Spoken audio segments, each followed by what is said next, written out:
Hello everyone, welcome back. In today's class, in today's simulation class, we are going to discuss about the diode application, that is rectifiers. So we'll be using AC analysis and then we'll be using diode applications. So today we'll see two different operations together. So first, let us consider the Vsin. So for providing it to the input of the diode. So similarly, as we have discussed in our last class, so let us put the values of V off, V amplitude and V frequency.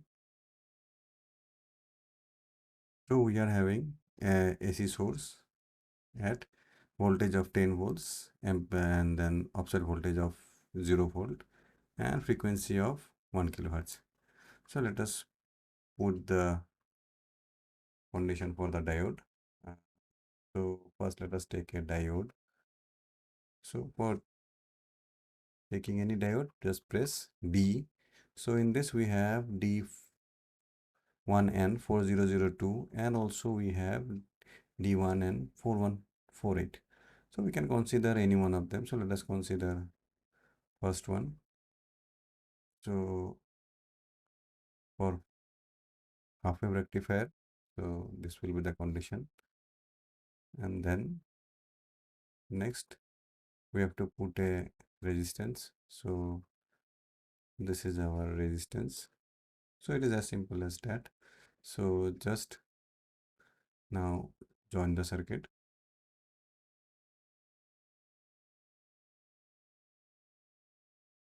And then put the ground.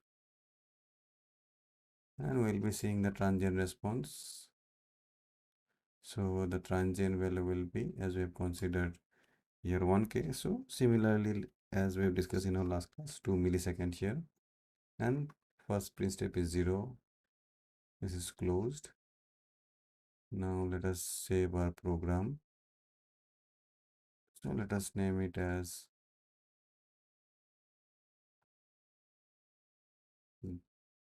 diode rectifier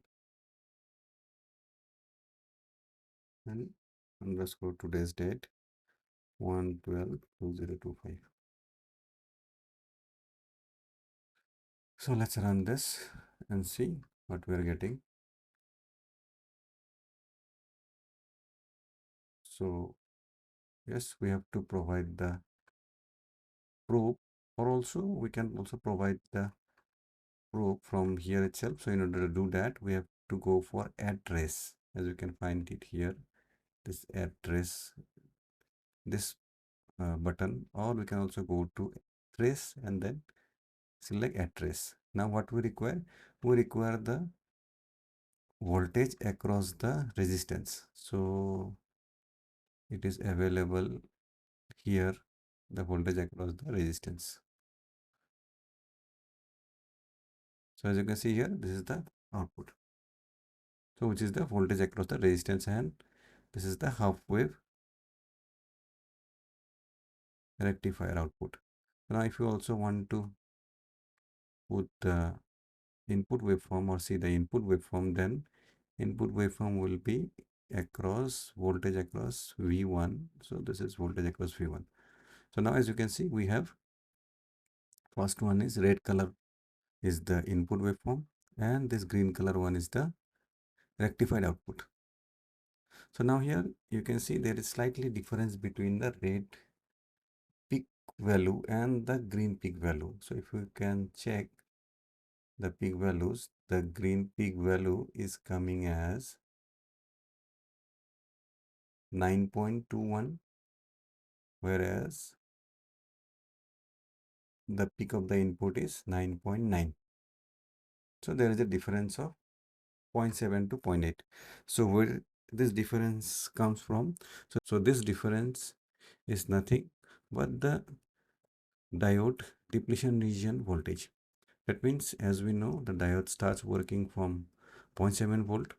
If we are considering silicon, the diode that we have considered here is a silicon diode. So that is why the barrier potential of the diode. So as we know, in order to work with a diode, it has a barrier potential, and until and unless the barrier potential is overcome, we cannot make the diode conducting. So that is why we are having this difference. So since the component that we are having in PSPICE are all based on the industrial components, so that is why if we see the data sheet of D1N4002, then it will be shown as it is made up of silicon, and for the barrier potential here is 0.7. So now if you want to go for the diode, how a diode works, what is depletion layer, and how the depletion layer is overcome, and what will be the conditions for forward bias, what will be the condition for reverse bias, the characteristics of a diode. So all these points plus diode applications like half wave rectifier, what is half wave rectifier, what is full wave rectifier, and what is bridge rectifier. For those you can just go through our classes that we have already we have completed, and the link of those classes are given in the description. So just go through those classes. So this is how half wave rectifier works. So as we have seen, the half wave rectifier, we have a input as given by this red waveform, and the output waveform is given by this green waveform, as you can see here. Now there is another application of this PSPICE where we can check these two waveforms separately. So how to get that? So for doing that, we have to add another plot. So go to plot and then add plot to window. So this is providing us with another plot. So in this plot, if we go for add trace, so let us consider the output. So output will be across R1, so V2 across R1. So now we can see both the plots differently.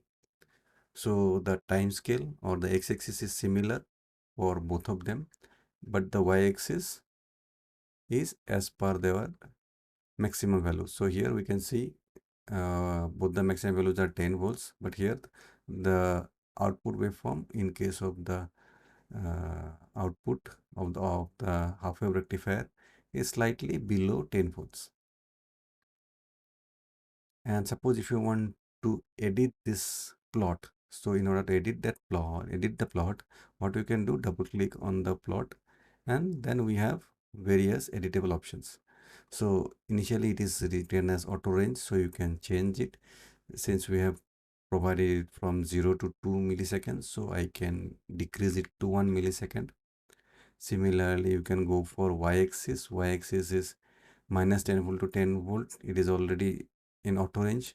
So suppose if you want to make it as, suppose let us consider 11 volts, minus 11 volts to 11 volts. Okay. Then grid options are also there. So initially, let us not go for the grid options. So first, let us change this x-axis and y-axis, and then just apply.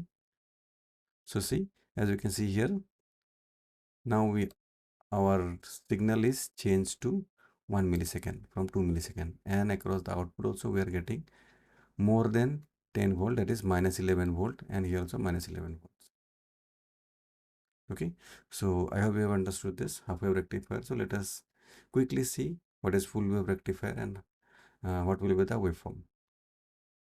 So as you can see here, this is a bridge rectifier. So this circuit represents the famous bridge rectifier.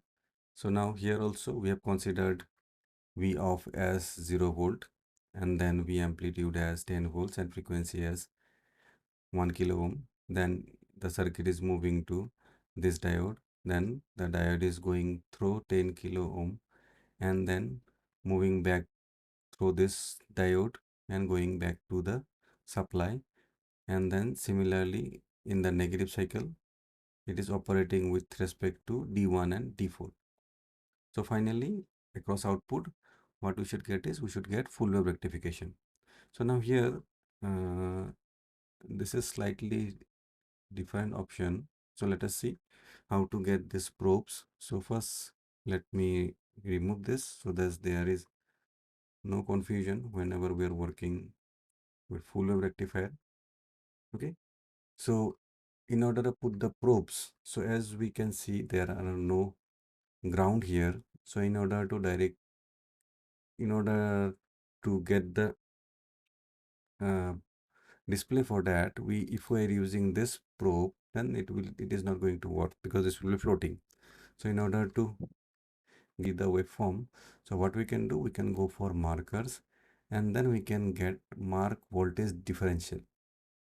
Okay, so this will help us to get the output, although we are not providing any ground here. Why we cannot provide a ground here? Because if we are providing ground here, then the circuit will be working only on the positive cycle, and during a negative cycle it is not going to provide any output. But in case of bridge rectifier, it should provide, or it should work in both the cycles. So this is voltage differential. So now same, let us again go for markers, voltage differential. So let us also put it in the output. Okay, so I hope the circuit is complete. Yes, sir, the circuit is complete. So let us run this and see. So as you can see, this is a full wave rectification. So the red wire represents the input and the green wire represents the output. So similarly here also, if you want to plot two graphs or two plots, then just go to add plot to window and then provide the plot that we require. So the plot we require is the plot across the resistance.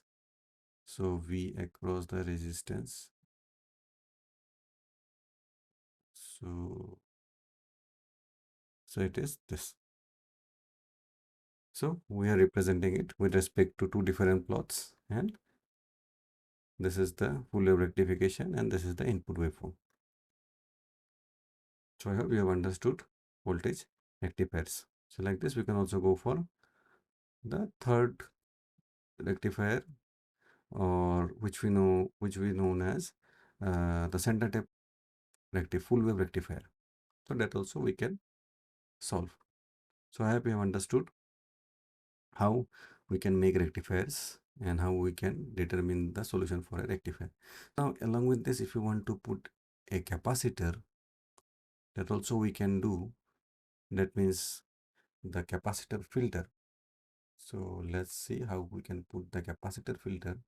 Just simply let us consider we're putting a normal capacitor or the capacitor filters, and in order to get the DC ripple, so let's see how it works.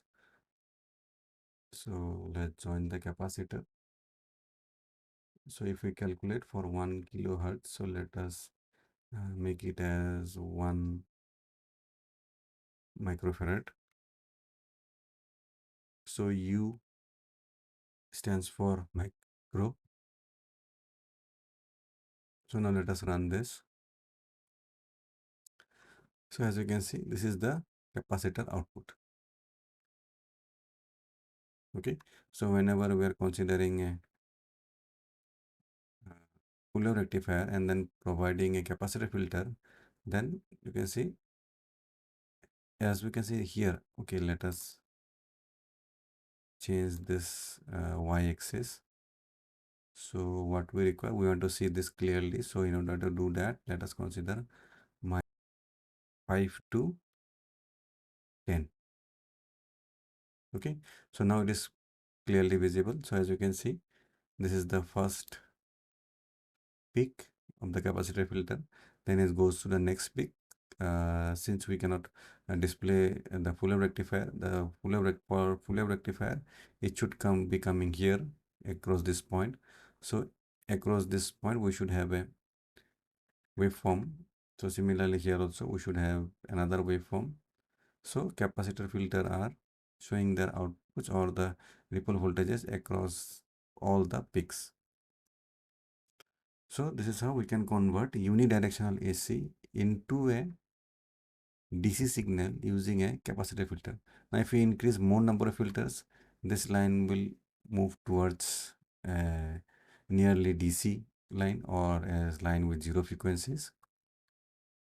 And here also we can use various other filters like LC filters, then pi filters, then RC filters. Okay, so using all these filters, we can just convert the unidirectional AC signal into a DC signal, or which is almost similar to a DC signal, because for DC signal the frequency would be zero, but in these cases we'll be having a very small amount of frequencies. So if we increase the number of capacitors, then this frequency will also decrease, and finally we are going to get a straight line which represents a DC signal. So this is your application for rectifier, application of a diode, the rectifiers we have discussed. So we have discussed half wave rectifier, and then we have discussed full wave bridge rectifier, and also we have seen the application of a capacitor filter. So like this capacitor filter, we can also go for various other filters like LC filter, multiple section of LC filters, then pi filters, then RC filters, like this. So I hope this is beneficial for you. So now you can make various circuits of the rectifiers. So thank you for listening so far. We'll see you in very soon in the next class. So thank you for joining.